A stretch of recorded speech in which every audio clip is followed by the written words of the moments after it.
এই নবীকে দেখার জন্য নদীর মাছ পাগল, গাছ পাগল, গর্তের পিপিলিকা পাগল, কাঁদতেছে হে মালিক, মনটা চায় একবার নবীর রওজা দেখার জন্য। নবীর রওজা কত মজার।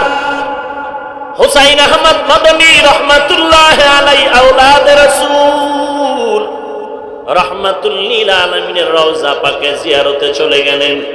মানুষের এত ভিড়, ভেতরে ঢুকে ধাক্কা দিয়ে দেখা করার কোনো কায়দা নাই, কারণ ধাক্কা দিয়ে কাউকে কষ্ট দেওয়া হালাল না হারাম। হুসাইন আহমদ মাদানী আওলাদে রাসূল যখন দেখলেন রহমাতুল লিল আলামিনের বাবু সালামের ভেতরে ভিড়, আওলাদে রাসূল হুসাইন আহমদ মাদানী দূরের মধ্যে দাঁড়াইয়া মুরাকাবার সাথে নবীকে সালাম জানাইলেন। মদিনার রওজা থেকে আওয়াজ, রহমাতুল লিল আলামিন বলেন, এরে হুসাইন, ভালো করে শুনে নাও, তোমার অন্তরের ভেতরে কোনো ভেজাল না থাকার কারণে, মোহাব্বতের পরিপূর্ণতা থাকার কারণে তুমি ওই দূরে বৈশা আমি নবীর রওজায় তাহার জিয়ারত করেছো। কাছে এসে জিয়ারত করলে যা পাইতা, তুমি দূরে জিয়ারত করার কারণেও তুমি বরকত পেয়েছো। ওয়াইস কুরুনি দূরে বসে নবীর মোহাব্বত পাইলেন কি পান নাই? কথা বলেন না কেন? ওই নবীর উম্মতের দল, নবীর ইশক অন্তরে ঢুকাও আর নবীর সুন্নতের আমল জিন্দেগির আপন বানায় নাও। দুনিয়ার কোনো আদর্শ আমার আপন না, এই জমিনে আমার আপন আসল হলো পয়গম্বর মদিনাওয়ালার আদর্শ। কথা ঠিক নি? মদিনার নবীর আদর্শের মালাটা গলায় লাগাও, আল্লাহকে আসল আর আপন বানাও, নবীকে আসল আপন বানায় তার আদর্শ মতো চলো।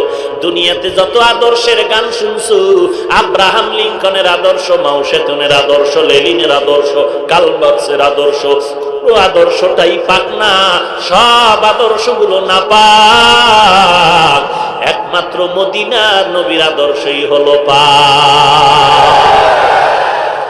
ইমামুল আউয়ালিন আখিরিন বহরে সদকা রহমাতাল লিল আলামিন সাইয়্যিদুল কাউনাইন খাতমুল মুরসালিন আখির আমদুওয়াত ফখরুল আউয়ালিন শুদ্ধ ওজুদাস রহমাতাল লিল আলামিন মসজিদে উশুদ হামারো এ জমিন।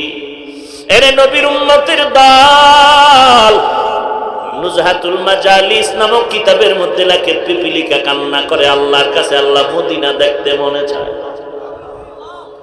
আল্লাহ বের করলেন একটা মক্কার আরবের কবুতরকে বলেন, এ কবুতর অমুক এলাকায় চলে যাও, আমার নবীর পাগল এক পিপিলিকা আমার নবীর সাথে মোলাকাত করবে, মক্কা দেখে যাবে, তুমি তাকে পায়ের সাথে বাজায় মক্কা ঘুরায় নাও, মদিনাটা ঘুরাইয়া দেখা নাও, কারণ মদিনা এত দাম, এত দাম।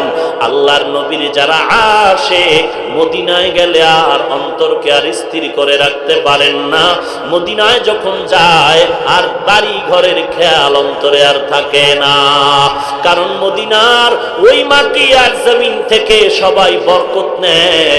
যাদের নাক ভালো আছে, রুহানিয়াতের পাওয়ার আছে, ওরা মদিনার জমিনে গেলে মদিনার নবীর ঘেরান নাকে পায়। ইয়া আইয়ুহাল্লাযীনা আমানুত্তাকুল্লাহা আকুলু কাওলান সাদীদা। দুটো আদেশ করেছেন, হে দুনিয়ার মানুষ, তোমরা এক নম্বরে আল্লাহকে ভয় করো, দুই নম্বরে জবানকে হেফাজত করো। কাকে ভয় করব? আল্লাহকে ভয় করারে ভাই, আল্লাহর ভয়, আল্লাহকে ভয় করার এক অর্থ হলো বান্দা আল্লাহর আযাবকে ভয় করো, কারণ আল্লাহর আযাব এত ভয়ঙ্কর, একটা সেকেন্ডের আযাব সহ্য করার শক্তি কারো নাই। রে নবীর উম্মতের দল, আল্লাহ যত বড়, আল্লাহ তাআলার আযাবও তত বড় আর তত বড়। এরে নবীর উম্মতের দল, জমিন থেকে 9,30,00,000 মাইল উপরে সূর্য, দিনের বেলা সূর্য এত গরম সহ্য করা যায় না, রাতের বেলা সূর্যটা আমরা নাই, এরপর এত ঘাম এত গরম। আল্লাহর নবী বলেন হাসরের ময়দানে সূর্যটা মাথার উপরে চেপে আসবে। যারা এই বয়ানগুলো শুনিয়া অল টাইম আল্লাহর আযাবকে ভয় করিয়া চলে, খাইতে গেল আল্লাহর আযাবের ভয়, ঘুমাইতে গেল আল্লাহর আযাবের ভয়, এই আযাবের মোরাকাবা যারা করতে থাকে, মনে হয় যেন তাদের চতুর্পার্শ্বে জাহান্নামের আগুন জ্বলতে থাকে। ওগুলোর কথা খেয়াল যখন হয়, বান্দা তখন আর নিজেরে কন্ট্রোল করে রাখতে পারে না। এরে নবীর উম্মতের দল, ওই জাহান্নামের আগুন থেকে যদি বাঁচতে চাও, আল্লাহর আযাবের ভয় অন্তরে জমা করে গুনাহ ছেড়ে দাও। তুমি পারবা না, তৌফিক চাও, আল্লাহ তুমি আমাকে গুনাহমুক্ত জিন্দেগি দান করো। আল্লাহ তাআলার ভয়ের নাম তাকওয়া।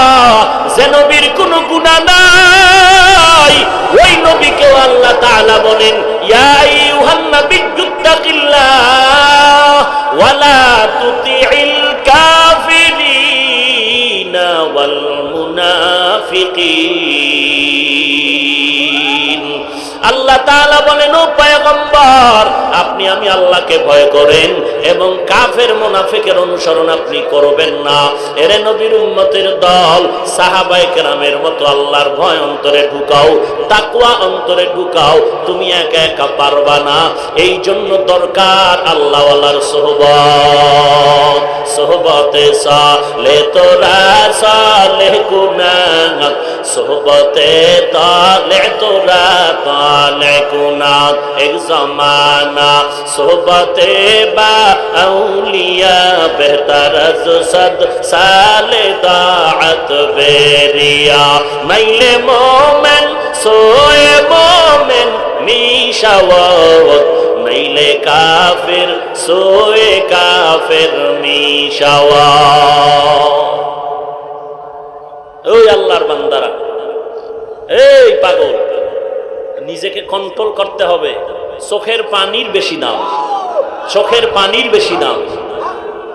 যত নিজেকে কন্ট্রোল করা যায়, কান্নার অবস্থানে তৈরি আমাদের করতে হবে। চোখের পানি এমন দামি, গালের নিচে আসার আগেই গুনাহ মাফ।